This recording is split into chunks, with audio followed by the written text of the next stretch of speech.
అవి ఏమిటంటే ఎవరి కాళ్ళు మెచ్చుకుంటారు, అదొక తెగ. కొంతమంది ప్రజలు మెచ్చుకోవాలని చూస్తారు, ఇదొక రెండో బ్యాచ్.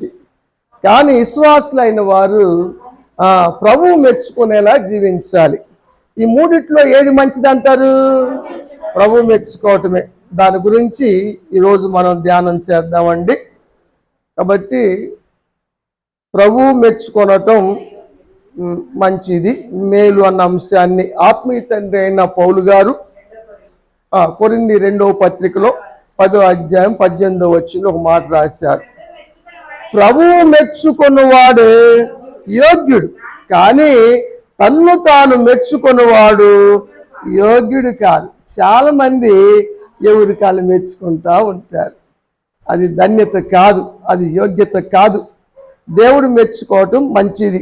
ఎందుకంటే ఎవరి కాళ్ళు మెచ్చుకుంటే అతిశయాలు వస్తాయి, అతిశయము పరదు వస్తుంది. 12వ వచనంలో ఏం రాస్తాడంటే, తమ్మును తామే మెచ్చుకునేవారు, అది తమ్మును తామే మెచ్చుకునేవారు అలాగా మేము తెగించం, మేము ఎప్పుడు కూడా మెచ్చుకోం. మహిమ దేవునికే తెస్తాం. కానీ ఇక మేము ప్రార్థన చేశాను కాబట్టి మా వాళ్ళందరూ పోస్టులో వచ్చారు అని నేను అన్న. ఎప్పుడు నేను ప్రార్థన చేశాను, మా అందరికి రోగాలు తగ్గినాయి, చచ్చిపోయిన వాళ్ళు బతికారు అని బూర ఊదించుకోను. అదంతా దేవుని కృప అని చెప్పుకోవాలి. మహిమ మనం పొందకూడదు, దేవునికి చెందవలసిన దాన్ని మనం పొందుకోకూడదు. అది చాలా డేంజరు. అది విశ్వాసులైన బిడ్డలు ఈ సందర్భంగా మీరు గుర్తించాలని మరోసారి నేను చెబుతున్నా. పౌలు గారు అంటాడు, పౌలు శీలలు కూడా మేము తెగించము, మేము అతిశయపడము అని చెబుతా ఉన్నాడు. ఇంకా 13వ వచనం అంటాడు, మేరకు మించి ఎక్కువగా అతిశయించవలసిన దానికన్నా ఎక్కువగా అతిశయపడము. మేము అతిశయపడితే అది దేవుణ్ణి బట్టే. అతిశయపడుతూ తమ్మును తామే మెచ్చుకునేవారు దేవుని రాజ్యానికి వెళ్ళలేదు. అసలు మన గోలు, మన లక్ష్యము దేవుని రాజ్యానికి వెళ్ళటమే కదా. నువ్వు మెచ్చుకొని నీకు నువ్వే శబాష్ శబాష్ అని భుజాలు తడుముకున్నా, సంకలు కొట్టుకున్నా నో యూజ్. దశలోనికి 2వ పత్రికలో ఒక మాట రాస్తాడు పౌలు గారు, 1వ అధ్యాయం 5వ వచనం. దేవుని రాజ్యమునకు మీరు యోగ్యులని దేవుని చేత ఎంచవని నిమిత్తము, మనం దేవుని నిమిత్తము కదా. దేని నిమిత్తం? దేవుని రాజ్యం నిమిత్తము. ఎవరి చేత యోగ్యులు అనిపించుకోవాలి? దేవుని చేత యోగ్యులు అనిపించుకోవాలి. దేవుని మెప్పు లేదా దేవుని సాక్ష్యము ప్రతి ఒక్కరూ పొందాలి. అంతేగాని ఎవరికి వాళ్ళు మెచ్చుకుంటే సరిపోదు. అలా చేయమాకండి విశ్వాసులనే బిడ్డలు. అలా చేస్తే తర్వాత జీవితంలో మీరు మేలు పొందలేరు. ఆ సత్యాన్ని ఈ సందర్భంగా నేను తెలియజేస్తా ఉన్నాను. దేవుని దృష్టికి ఎవరికి వాళ్ళు యోగ్యులముగా కనపరుచుకోవాలి. ఆ విషయాన్నే మనం జ్ఞాపకం చేసుకున్నాం. పౌలు గారు తన ఆత్మీయ కుమారుడిగా చూసుకుంటున్నటువంటి తిమోతికి రాసిన 2వ పత్రికలో 2వ అధ్యాయం 15వ వచనంలో ఈ మాట రాశారు. దేవుని దృష్టికి యోగ్యులుగాను, సిగ్గుపడని పనివానుగాను, సరిగా ఉపదేశించువానిగాను నిన్ను నువ్వే దేవుని కనపరుచుకో. చాలా జాగ్రత్త విషయంలో. దేవునికి చెందవలసిన మహిమ మనం పొందుకోకూడదు.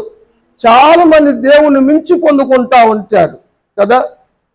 ఇన్ని వరాలు ఉన్నాయి, అన్ని వరాలు ఉన్నాయి. ఎవరు సాటింపేసుకోవాలా. బైబిల్ గ్రంథంలో పెద్ద భక్తులైన నేను 7 అద్భుతాలు చేశారని ఎగర్లా. అబ్బో మా గురువు కథకు నేను 2 పొందాను ఆత్మశక్తి, నేను 14 చేశాను సంకలు పెట్టుకోవాలా. అపోస్తులైనా పెద్ద గంతులైనా. అవును, హెచ్చించుకోకూడదు. ఆ విషయాన్ని మనం గమనించాలి. కాబట్టి మనం జాగ్రత్త పడాలి. ఆత్మీయ కుమారుడికి రాస్తాడు, మనం యోగ్యులుగా కనపరచుకోవాలంటే ఏం చేయాలి? తగ్గించుకోవాలి. వాటిని ఏమంటారంటే క్రియల ద్వారా చూపించాలి. మాటలు కాదు, క్రియల ద్వారా చూపించాలి. మనం చేసే క్రియలే మనల్ని యోగ్యమైన ప్రవర్తనగా రుజువుపరుస్తాయి.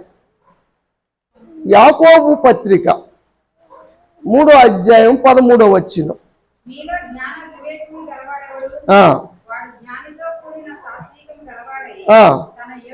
తన యోగ్య ప్రవర్తన ద్వారా తన క్రియను కనపరచును. అది క్రియను కనపరచాలి. క్రియలు లేకుండా గొప్పలు చెప్పుకోవటం అన్నది దేవుడు మెచ్చుకోని విషయం. అందుకని మనం క్రియలు, విశ్వాసం ఉంటే చాలు అని ఒక భక్తుడు అంటాడు, విశ్వాసం ఉంటే కాదు క్రియలు కూడా కావాలని ఇంకో భక్తుడు అంటాడు. 2 అంచులు ఖడ్గం అంటారు కొందరు. అందుకని క్రియలు కూడా ఉండాలి. అవి 2 పర్యాయ పదాలుగా అనిపిస్తవి, దేది తీసేసేది కాదు. ఏమ్మా, రూతు గురించిన విషయాలు మీకు ఒకసారి జ్ఞాపకం చేస్తా. రూతు గురించి వాళ్ళ ఊర్లో మోయాబు దేశములో రూతు సంగతి ఏమో కానీ ఆమె బెత్లెహేము వచ్చిన తర్వాత ఆమె ప్రవర్తన, ఆమె చేసిన క్రియలన్నీ బెత్లెహేము ప్రజలందరూ చూశారు. అందుకని ప్రజలందరి చేత చివరికి బోయాజు చేత కూడా యోగ్యురాలని అనిపించుకోగలిగింది. ఈ మాట రూతు గ్రంథంలో 3వ అధ్యాయము 10వ వచనంలో చూద్దాం. నిజంగా నువ్వు దేవుని చేత దీవించబడ్డావు. యోగ్యమైన వారిని దేవుడు దీవిస్తాడు. మనలో యోగ్యమైన క్రియలు కనపరచువాని దేవుడు దీవించునుగాక. ఇక వాక్యాన్ని వారి పట్ల రుజువుపరచునుగాక. చదువు.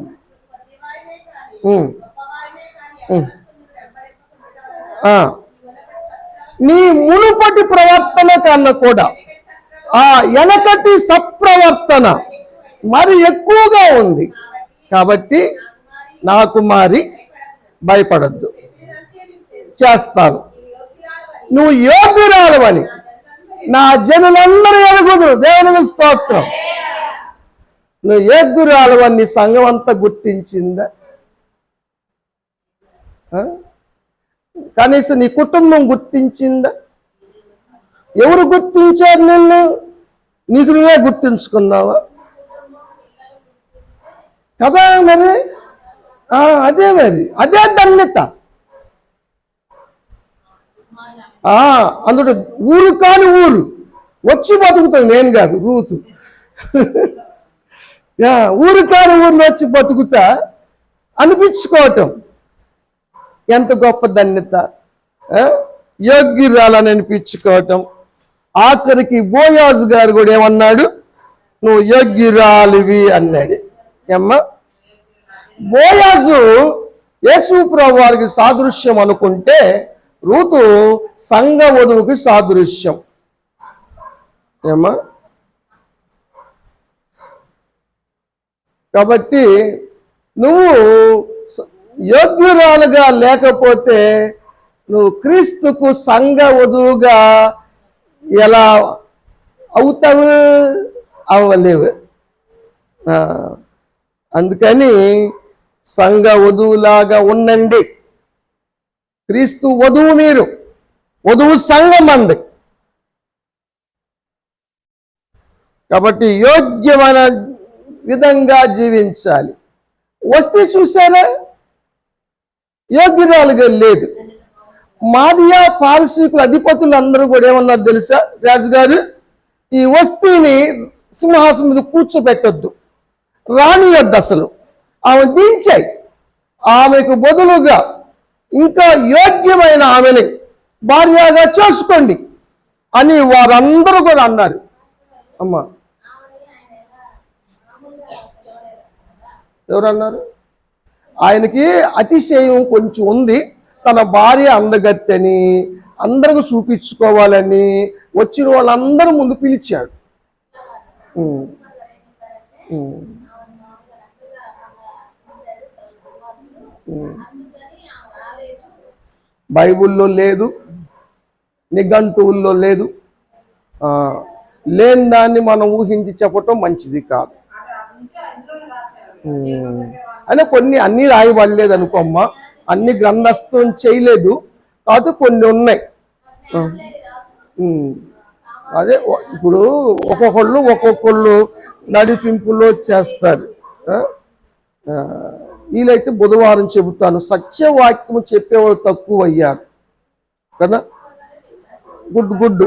చాలా మంది దగ్గర చర్చలు చూసుకుంటున్నారు కానీ వాక్యానుసారమైన చర్చి గురించి చూడటం లేదు.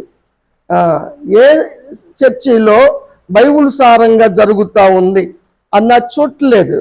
దగ్గర చూసుకోవటం, పొగడత చూసుకోవటం, గణపరచడం. కొంతమంది ఉన్నారు పొగుడుతారు, శాలువలు కప్పుతారు, గణపరుస్తారు, నువ్వు పెద్దవ అంటారు, ఏదేదో చేస్తారు, ఏం పొంగిపోతారు.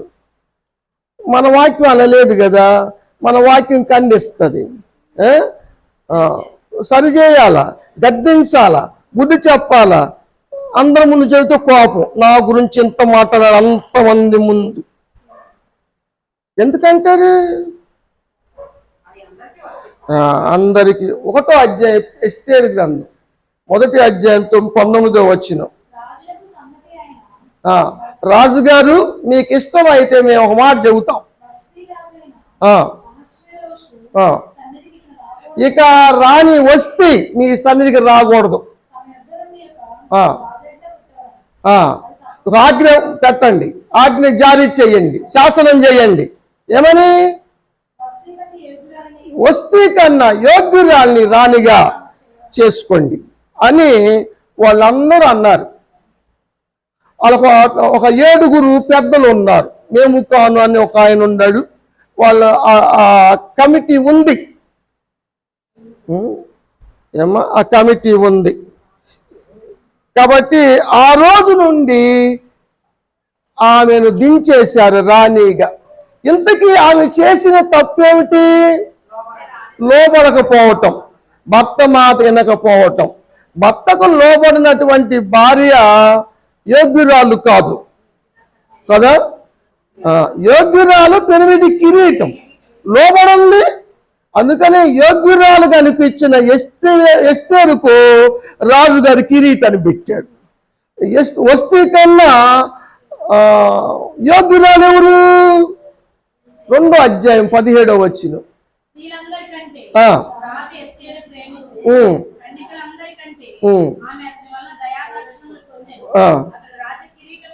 రాజు కిరీటమును ఎస్తేరు తల మీద ఉంచి వస్తీకి బదులుగా రాణిని చేశాను. ఏమి యోగ్యత ఏంటంట? 20వ వచనం. ఇంటికాడ పెంచుకున్నప్పుడు తల్లిదండ్రులు లేరు. ఈమె పేరు అది అసస్థ. అదస్థ అయితే పరిమళం అని అర్థం ఆమెది. తల్లిదండ్రులు చచ్చిపోతే మొర్దెకాయి గారు పెంచుకున్నాడు. అప్పుడు ఎస్తేర్ అని పేరు పెట్టారు. నక్షత్రం అంటే స్టార్, నక్షత్రం.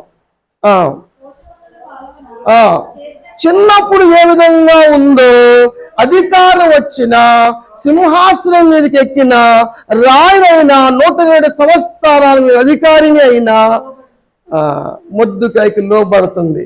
మొర్దెకాయి సామాన్యుడు, ఒక గేట్ కీపర్. అలాంటి ఆయనకి లోబడింది కదా. లోబడటం అన్నది మంచి యోగ్యత. అందుకనే ఆ విషయాన్ని గుర్తించారు. యోగ్యంగా నడుచుకోండి, అప్పుడు ప్రభు మెచ్చుకుంటాడు. మీ జీవితాల్లో మేలు చేస్తాడు, ఉన్నతమైన స్థితికి తీసుకొస్తాడు, గొప్ప చేస్తాడు. యోగ్యమైన మనసు గురించి యేసు ప్రభు వారు చెప్పారు. ఎవరికుంది యోగ్యమైన మనసు? 4 హృదయాల గురించి యేసు ప్రభు వారు చెప్పారు. అయితే ఆ 3 హృదయాల కన్నా కూడా యోగ్యమైన హృదయం మనసు కలిగిన వారు ఎవరయ్యా అంటే లూకాసు వార్త 8వ అధ్యాయము 15వ వచనం.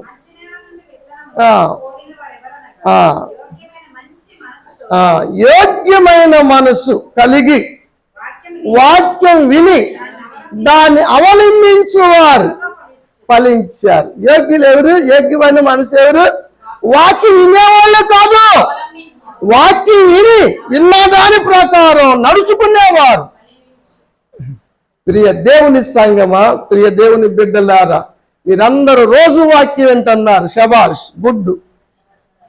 కానీ వాక్య ప్రకారంగా జీవిస్తున్నారా? విన్న వాక్యం ప్రకారంగా నడుచుకుంటున్నారా? అప్పుడే ఫలిస్తారు. మీరు వినకపోతే ఫలించరు. ఇందుట్లో మీరు డౌట్ పడాల్సిన అవసరం లేదు. యాకోబు పత్రిక 1వ అధ్యాయం 22వ వచనం. మీరు విను మాత్రము వారయుండి మీరు మోసపోతున్నారు. మేము రోజు వస్తున్నాంలే చర్చికి, మాకేం పర్లేదు అనుకుంటున్నారేమో. మోసం చేసుకోవద్దు. వింటం కాదు, వాక్య ప్రకారం ప్రవర్తించాలి. అప్పుడు ప్రయోజనం కదా. అలా చేయకపోతే వేస్ట్. అద్దంలో మొహం చూసుకొని మర్చిపోయినట్టు రకమే. అద్దం వాక్యమే, యాకోబు చెప్పింది అది. ఆ మాటలు అదేలేమ్మ. కాబట్టి వాక్యము వినండి, వాక్య ప్రకారం ప్రవర్తించండి. అలా ప్రవర్తించకపోతే మీరు అన్నీ పోగొట్టుకుంటారు. బహుమానాలు పోగొట్టుకుంటారు, రాజ్యం పోగొట్టుకుంటారు కదా. మోసపోవద్దండి. మనుష్యుడా, ఏమి విత్తుతావు అదే కోస్తావు నువ్వు. దేవుడు ఎక్కిరించబడ్డ మోసపోకుడి అని వాక్యము తేటగా చెలివిస్తా ఉంది. యేసు ప్రభువారు మత్తయి సువార్తలో 7వ అధ్యాయం 24వ వచనం ఒక మాట చెప్తారు.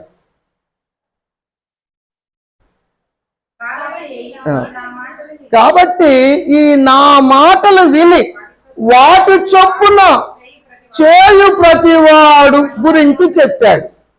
వాడు స్థిరపడ్డాడు. శోధన రాని, వాన కొట్టని, నీళ్లు రాని, వరదలు రాని, ఇంటి మీద కొట్టని, ఏం కాల.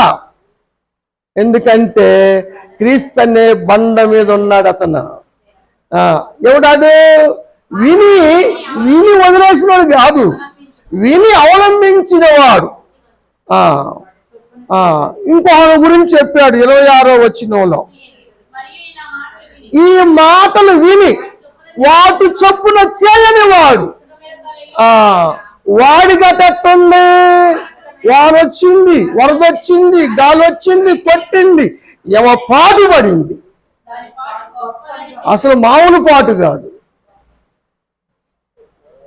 ఇది మాట విని వాటి ప్రకారం చేసేవారా, ఇవి కూడా చేయనివారా? చేయనివారుగా ఉంటే పాటు పడతారు. ఇది వాక్యం, ఇది దేవుడు చెప్పిన మాట ఇది. కాబట్టి ఇని వాటి ప్రకారం నడవండి, అది మీకు మేలు. మీరు 30దంతులుగా, 60దంతులుగా, 100దంతులుగా ఫలిస్తారు. దేవుని రాజ్యం చేరతారు. సంఘ వధువుగా దేవుడు మెచ్చుకుంటాడు, యోగ్యురాలని మెచ్చుకుంటాడు. లేకపోతే పాటే. బాప్తిస్మిచ్చి యోహాను అంటాడు, నా వెనక వచ్చువాడు నాకంటే శక్తివంతుడు. నేను నీళ్ళల్లో మాత్రమే బాప్తిస్మం ఇస్తున్నాను కానీ ఆయన పరిశుద్ధాత్మతోనూ అగ్నితోనూ బాప్తిస్మం ఇస్తాడు.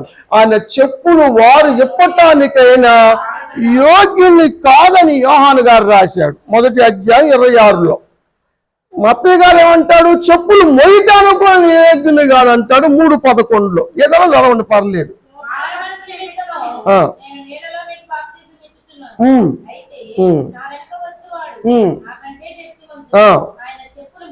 మోయుటకి ఇది మత్తయి సువార్త 3:11 ఇది. అంటే తగ్గించుకున్నాడు, హెచ్చించుకున్నాడా? తగ్గించుకున్నాడు. కానీ ప్రభువు మెచ్చుకున్నాడు వాడిని. బాప్తిస్మం ఇచ్చే యోహాను గారిని ఎవరు మెచ్చుకున్నారు? యేసు ప్రభువారు మెచ్చుకున్నాడు. ఏమన్నారు? 11:11 మత్తయి సువార్తలోనే.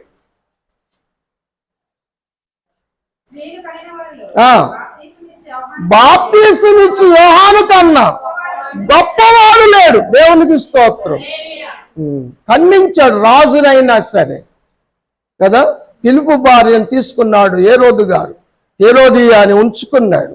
ఇది తప్పు అంటే ఆమె సరసాల్లో వేయించింది. హేరోదు గారు పుట్టినరోజు కూతురు చేత డ్యాన్స్ వేయించి, మీరు చూసుంటారుగా కరుణామయుడు. ఏం కావాలమ్మా బిడ్డ అంటే, యోహాను తల కావాలి, పల్లెలో తీసుకురమ్మని నరికి తీసుకొచ్చి కదా. ఏం కోరిగోరేవుతాయి. దైవజనుడు తల కోరింది. రాజ్యం నిలిచిందా, బిడ్డ నిలిచిందా, భార్య నిలిచిందా? కోరికలు అలాంటివి కాదు. కాబట్టి ప్రియ దేవుని బిడ్డలారా, తగ్గించుకోండి, హెచ్చించుకోమాకండి. అతిశయపడితే శోధన వెంటాడుతుంది, నీ వెనకే ఉంటది, పొంచి ఉంటది సాతాను. సింహము, గర్జించే సింహం ఏం చేస్తుంది? పొంచి పొంచి ఉంటది, అదురు కోసం కాసుకొని ఉంటది, అటాక్ చేస్తుంది. కాబట్టి జాగ్రత్త. చెప్పాను మీకు ఒకసారి సింహం ఏం చేస్తుంది అన్న అంశాలు చెప్పాను కదా. కాబట్టి జాగ్రత్తగా ఉండండి. ఇంకా సుంకరి ప్రార్థన మెచ్చుకున్నారు యేసు ప్రభువు వారు కదా. తగ్గించుకొని, దేవా పాపినైన నన్ను కరుణించుమని మెచ్చుకున్నాడు కదా. 18వ అధ్యాయం లోకాసు వార్త 13-14 వచ్చినాను.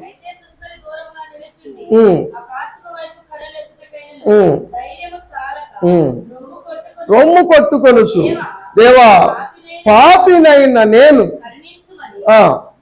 నన్ను కరుణించుమని పలికాడు. అప్పుడు ఏమన్నాడు? అతనికంటే హెచ్చించుకున్నటువంటి పరిచయుని కన్నా, తను గొప్ప అనుకొని తను తాను మెచ్చుకునే పరిచయుడు కన్నా ఇతడు నీతిమంతుడుగా తీర్చబడ్డాడని యేసు ప్రభువు వారు చెప్పారు. ఎంత ప్రార్థన చేశాడంటారు? ఆయన ఎంత ప్రార్థన, ఈయన ఎంత ప్రార్థన? అంటే ఎక్కువ ప్రార్థన చేసేవాళ్ళు ఏమనుకుంటారు, తక్కువ చేసేవాళ్ళు ఏమనుకుంటున్నారు? ఈ ప్రార్థన ఎక్కువగా ఉందా, తక్కువగా ఉందా? సంఘ ప్రార్థన సంఘ ప్రార్థనే, ఏకాంత ప్రార్థన ఏకాంత ప్రార్థనే, కుటుంబ ప్రార్థన కుటుంబ ప్రార్థనే. ఎక్కడ ఎక్కువ చేయాలి, ఎక్కడ తక్కువ చేయాలి అన్న గ్రహింపు కలిగి ఉండాలి కదా. అన్యులైతే ఏమనుకుంటారంటే, 6వ అధ్యాయం మత్తయి సువార్త యేసు ప్రభువు చెప్పిన మాట 7వ వచనం, అన్యజనుల వలె విస్తరించి ప్రార్థించవద్దు. ఎందుకు విస్తరించి చేస్తారంటాళ్ళు? మా మనవి వినబడిద్దో ఏందో, తక్కువ చేస్తే ఎక్కువగా చేస్తే కదా. అది అన్యులు చేసే విధానం, క్రైస్తవులు చేసే విధానం కాదు. దేవుని బిడ్డలు చాలా సింపుల్గా చేయటం నేర్చుకోవాలి. దాంతో హృదయంలో నుంచి వచ్చిందై ఉండాలి, పెదవుల మీద నుంచి వచ్చింది కాదు. అది ముఖ్యం.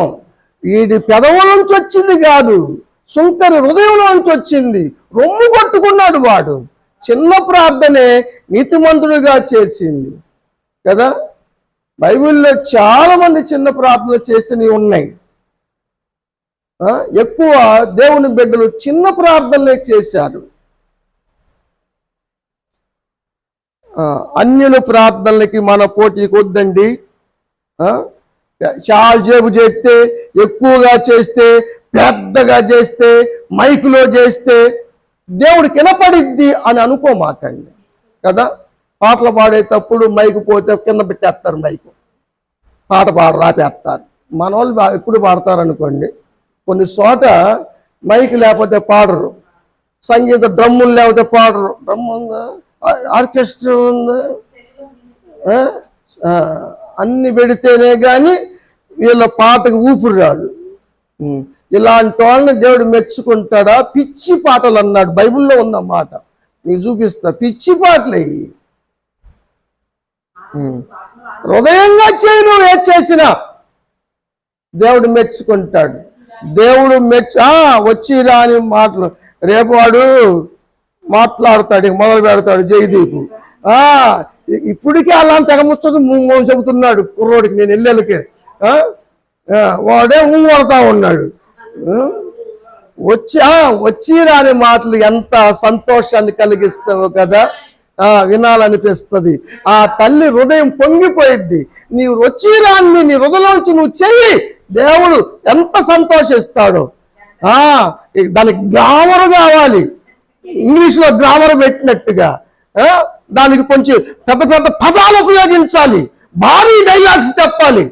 అవి అన్నీరా హృదయపూర్వకంగా ప్రార్థన చేయండిరా, దేవుడు మెచ్చుకొని గొప్ప కార్యాలు చేస్తాడు. మార్తను మెచ్చుకోలేదు కానీ మరియమ్మను మెచ్చుకున్నాడు. మార్త పాపం పిలుస్తుంది, పరిచర్య చేస్తుంది, వంటలు వండి పెట్టిద్ది. అది కూడా మంచిదే కదా, వాస్తవే కదా, అది అవసరమే. కానీ దానికంతా కూడా దేవుని పాదాల దగ్గర కూర్చొని వాక్యం వింటము ఎంతో మంచిది. ఆమె అది ఉత్తమమైనది మరియ ఎంచుకుందని యేసు ప్రభువారు మాతో చెప్పారు. లోకాసు వార్తలో 10వ అధ్యాయంలో 39, 42 2 వచనాలు చదవండి చాలు.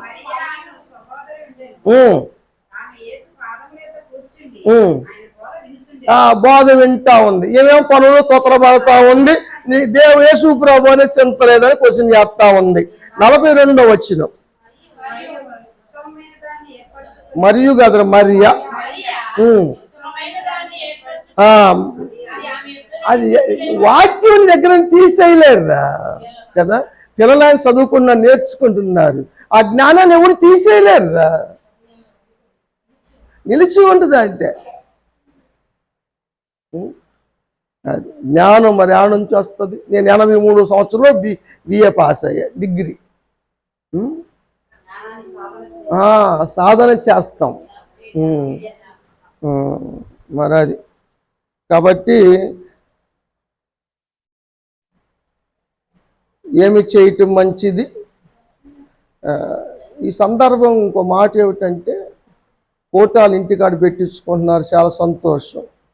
కానీ వచ్చిన దాకా పనులు అవ్వకోకుండా పాటలు జరుగుతూ ఉంటాయి, వాక్యం జరుగుతూ ఉంటుంది, వీళ్ళు పొయ్యి కింద చదిరే పనిలో ఉంటారు, చెమటలు కారే పనిలో ఉంటారు, వాక్యం వినరు. అప్పుడు మార్తమ్మ పరిచర్య అనుకోవాలి. వాక్యం వింటాను కూర్చున్న వచ్చి వాళ్ళకి అన్ని వంటలు వాళ్ళు చేసి అక్కడ పెట్టేసి అంత అయిపోయింది, పాస్టర్ గారు ప్రార్థన చేయండి మొదలు పెట్టండి అన్న వాళ్ళని మరియమ్మ పరిచర్య అనుకోవాలి. ఇంతకీ మార్తమ్మలా మరియమ్మలా?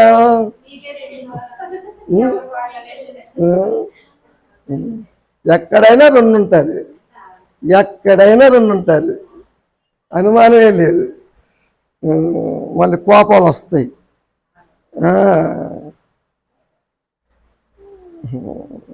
సరే, మత్తయి సువార్త 8వ అధ్యాయంలో 10వ వచనములో యేసు ప్రభువారు అన్యుడైన శతాధిపతిని మెచ్చుకున్నాడు.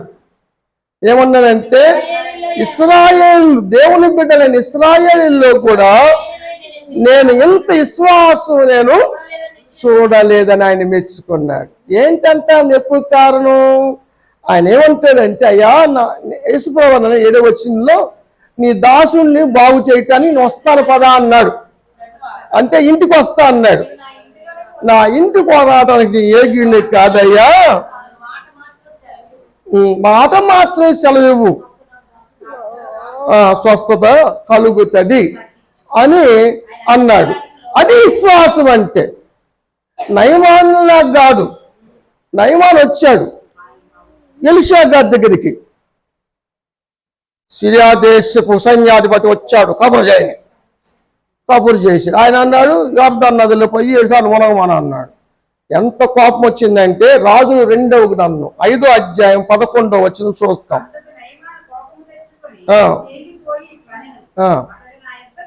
వాడు పాస్టర్ అయితే అయి ఉండొచ్చు కాక, వాడు నా దగ్గరికి రావాలి. నేను ఎవరిని అసలు నా దగ్గరికి రావాలి, వచ్చి నిలబడాలి చేతులు కట్టుకొని. ఆయన ఎవరినైతే పూజ చేస్తున్నాడో ఆయన నామంలో పేరు ప్రార్థన చేయాలి. ఎక్కడ? ఆ కుస్తీ మీద చేయబెట్టి. మారమని ప్రార్థన చెయ్యాలి, అప్పుడు నమ్ముతాం కదా. చాలా మంది నయమాలు లాంటి వాళ్ళు ఉంటారు, పాస్టర్ గారు మా ఇంటికి వచ్చి ప్రార్థన చేయలే, ఇక్కడ చేస్తే కుదరదు, వాళ్ళకి విశ్వాసం రాదు. ఇంటికి వచ్చి చేస్తే అప్పుడు విశ్వాసం వస్తుంది. మళ్ళీ వాళ్ళ మీద గాయం మీద చేపెట్టి చేస్తే అప్పుడు విశ్వాసం వస్తుంది. అలాంటి విశ్వాసాన్ని యేసయ్య మెచ్చుకోడు. ప్రార్థన ఎక్కడి నుంచైనా ప్రార్థనే. ఇక్కడ చేస్తున్న ప్రార్థన పరలోకానికి జారట్లా. ప్రార్థన చేస్తే వాక్కు వస్తుంది, దేవుని యొక్క వాక్కు. 107వ కీర్తన ఇది కదా.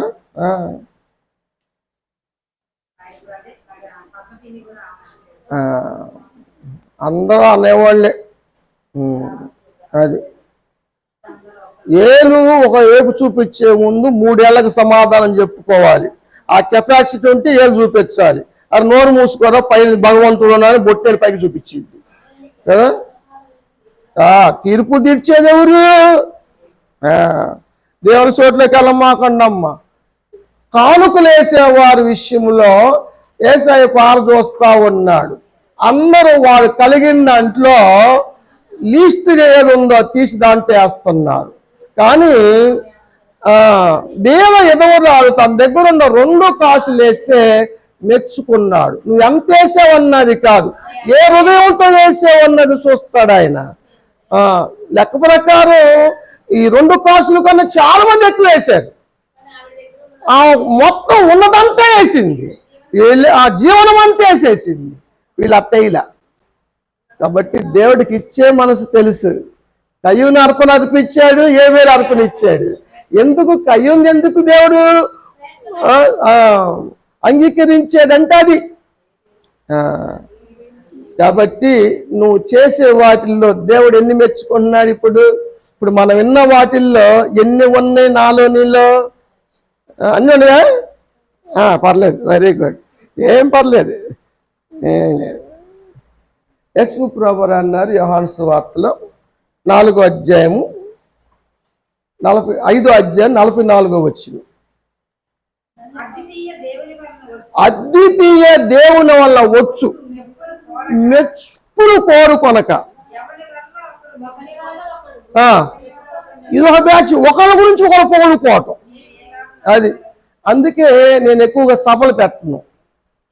సభలు పడితే వచ్చిన ఆయన్ని గొప్ప చేయాలి. ఇప్పుడు అయ్యగారికి అన్ని ఉన్నాయి, అయ్యగారికి ఇన్ని ఉన్నాయి, అయ్యగారు చేయబెడితే పడిపోవటమే అని అనుకుంటా ఉంటారు కదా. అలా మెచ్చుకోకూడదు. దేవుడు మెచ్చుకోవాలి కానీ మనం మెచ్చుకోవటం ఏందిరా. స్త్రీల మీటింగ్గా నేను చెబుతా, యూత్ మీటింగ్గా నేను చెబుతా, ఏదైనా సరే, ఏ సభలైనా సరే. ఇంకా నేను చాలా దూరాలు వెళ్ళి మీటింగ్ చెప్పేవాడిని. హార్ట్ ఆపరేషన్ చేసుకోకముందు దాదాపుగా 23 చుట్టుపక్కల అన్నిట్లో ఆల్ నైట్ చెప్పాను. సభల్లో, సెమీ క్రిస్మస్ల్లో, అన్నిట్లో మీటింగ్స్కి వెళ్ళేవాడిని, చెప్పేవాడిని.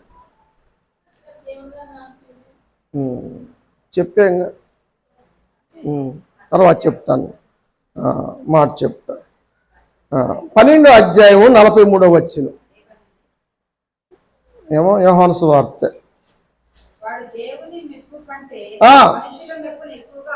చాలా మందికి ఏం కావాలంటే మనుషులు మెచ్చుకోవటం, పొగుడుకోవటం కావాల. పొగుడుకోవటంలో నువ్వు పడిపోయావా అంతే సంగతులు, పడిపోవటమే, పతనమే. కాబట్టి ప్రియ దేవుని బిడ్డలారా, దేవుడు మెచ్చుకోవటం మేలు. మన ప్రవర్తన దేవుడు మెచ్చుకునేలాగా ఉండాలి కానీ మనుషుల మెప్పు కోసం కాదు, మనం మెచ్చుకోవటం కాదు కదా. అది కపటం లేని వారిని మెచ్చుకున్నాడు యేసు ప్రభువారు. నతనీయేలు ఇతనిలో ఏ కపటం లేదు అన్నాడు. నా గురించి నీకేం తెలుసు అంటే, అరే బాబు నువ్వు అంజూరపు చెట్టు కింద ఉన్నప్పుడు నాకు తెలుసురా అన్నాడు యేసు ప్రభువారు. కాబట్టి ప్రియ దేవుని బిడ్డలారా, మీరు ఎవరి మెప్పును కోరుతున్నారు ఆలోచించేయండి. మీ ప్రవర్తన వధువు సంఘానికి తగినట్లుగా ఉందా? యోగ్యమైన రీతిగా నా కనపరుచుకోకపోయినా పర్లేదు, దేవుని కనపరుచుకుంటున్నారా? అలా కనపరుచుకోవాలని మిమ్మల్ని అందరిని కోరుకుంటూ నా మాటలే ముగిస్తా ఉన్నాను. దేవుడి మాటలు ఆశీర్వదించి దీవించి ఈ కూట ఏర్పాటు చేసుకున్న ప్రకాష్ రాజ్ కుటుంబాన్ని ఆశీర్వదించునుగాక. ఒక నిమిషం.